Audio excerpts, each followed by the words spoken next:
Halo Kak Ani dan Kak Anjani. Jadi pada video ini saya Gertrudis Marta Isabella Tanesi dari Teknologi Hasil Pertanian kelas A dengan NIM 2306112509 akan membuat video bagaimana cara menganalisis suatu data penelitian menggunakan SPSS yang juga menggunakan rancangan acak lengkap. Nah, nanti akan ditampilkan soal dari data yang akan kita teliti. Jadi kita akan meneliti bagaimana data persentase mortalitas wereng coklat N. lugens setelah aplikasi M. anisoplie pada formulasi tepung. Nah, di situ ada tabel pengamatannya juga, ya, dan juga keterangan dari setiap perlakuannya. Nah, langsung saja kita buka ke SPSS-nya, ya.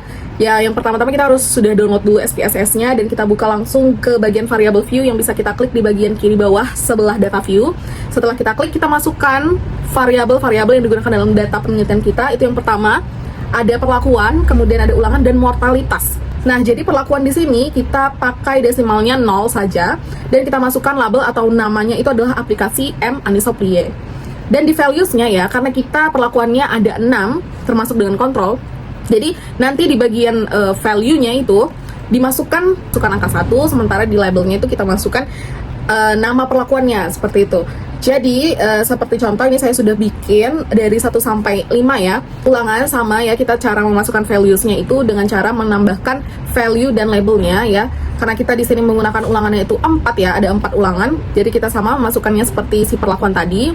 Jika sudah seperti ini, jadi teman-teman bisa klik si add atau kita enterkan saja di keyboardnya.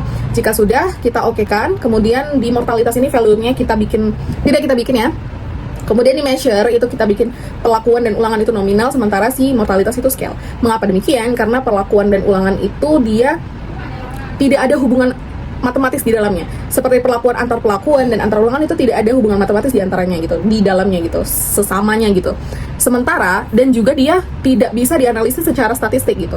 Sementara si mortalitas ini dia berbentuk data numerik kuantitatif yang bisa dianalisis menggunakan SPSS, oke? Atau ANOVA atau regresi dan lain sebagainya. Nah, setelah itu kita masuk ke data view. Di sini saya sudah menambahkan dulu sebelumnya perlakuan, ulangan dan mortalitas. Nah, di sini perlakuannya itu ada 4, sementara ulangannya itu ada 4 untuk per perlakuannya. Jadi kita masukkan seperti ini gitu. Setelah itu kita inputkanlah angka-angkanya itu berdasarkan tabel pengamatan kita. Tadi saya masukkan itu secara horizontal ya, mengikuti tabel.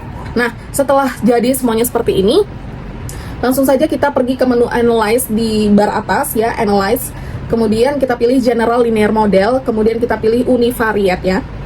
Nah, di sini kita masukkan si aplikasi M. anisoplie ini atau perlakuan ini ke dalam Fixed Factor ya. Sedangkan si mortalitas wereng coklat itu kita masukkan ke Dependent Variable. Mengapa demikian? Karena si aplikasi anisoplie ini merupakan perlakuan ya, dan si mortalitas ini kita masukkan ke variabel yang bergantung, yang variabel yang kita amati gitu ya, karena itulah yang akan kita amati dalam penelitian ini gitu. Sementara si ulangan kita tetapkan di bagian situ saja. Kemudian kita masuk ke dalam bagian model ya. Kemudian kita pilih custom dan di sini tipenya kita pilih main effects untuk bisa melihat bagaimana pengaruh utamanya ya dari si perlakuan ini. Jadi si perlakuan ini kita pindahkan ke bagian kanan dengan mengklik tanda panah ini supaya dia bisa berpindah ke kanan. Setelah itu kita continue, kemudian kita pergi ke post hoc ya. Sama juga ini kita pindahkan si perlakuannya ini ke kanan.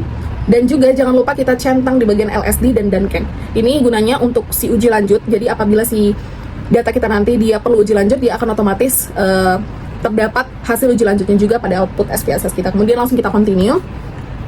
Baru kita pilih options ya. Di sini kita memindahkan ke kanan yang bagian overall. Kemudian kita checklist di bagian display itu ada descriptive, statistik dan homogeneity task. Oke. Dan jangan lupa kita pakai signifikan yang 5% ya, taraf 5%. Dengan confidence intervals-nya itu 95%. Kemudian kita continue. Setelah itu kalau sudah kita setting semuanya di bagian univariate ini, kita bisa langsung okekan saja ya untuk melihat bagaimana hasil output SPSS-nya. Nah, keluarlah seperti ini, bisa kita lihat, bisa kita scroll, ada banyak sekali data dan tabel ya. Tapi yang akan kita lihat di sini adalah tabel ANOVA-nya ya, tabel Test of Between Subjects Effects ya. Oke, jadi ini udah keluar hasil SPSS-nya. Jadi ada tabel ANOVA di sini.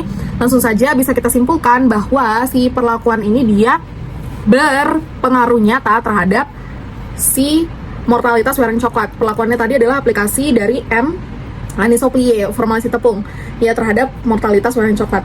Nah, kita bisa mengetahui itu dari mana? Karena bisa kita lihat dari signifikannya itu 0,0 ya, dari 0,00 itu. Jadi itu adalah lebih kecil daripada 0,05. Jadi tadi kita pakai taraf 5%. Nah, karena dia lebih kecil berarti si perlakuan ini dia berpengaruh nyata terhadap yang akan kita uji, yaitu mortalitas warna coklat. Bisa kita lihat juga dari si F hitungnya ini.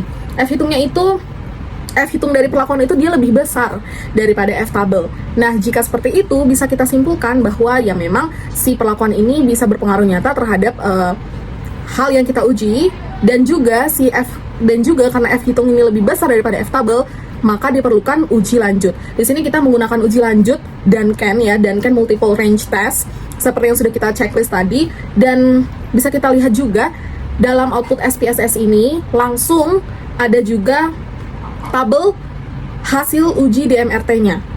Nah, terlihat di sini ada tabel hasil uji DMRT-nya, di mana bisa kita lihat dan bisa kita simpulkan bahwa perlakuan M0 itu berbeda nyata dengan seluruh perlakuan lainnya. Tetapi perlakuan M1 itu berbeda nyata dengan perlakuan M4 dan M5. Tetapi juga tidak berbeda nyata dengan perlakuan M2 dan M3.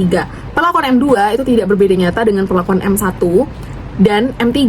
Tetapi berbeda nyata dengan perlakuan M4 dan M5. Perlakuan M3 itu tidak berbeda nyata dengan perlakuan M2 dan M4. Tetapi berbeda nyata dengan perlakuan M0 dan M5. Perlakuan M4 itu berbeda nyata dengan perlakuan M0, M1, dan M2, tetapi tidak berbeda nyata dengan perlakuan M5. Perlakuan M5 itu menunjukkan hasil mortalitas tertinggi dan berbeda nyata dengan seluruh perlakuan, kecuali dengan perlakuan M4 di mana mereka berada dalam satu subset yang sama dan hasilnya tidak berbeda nyata.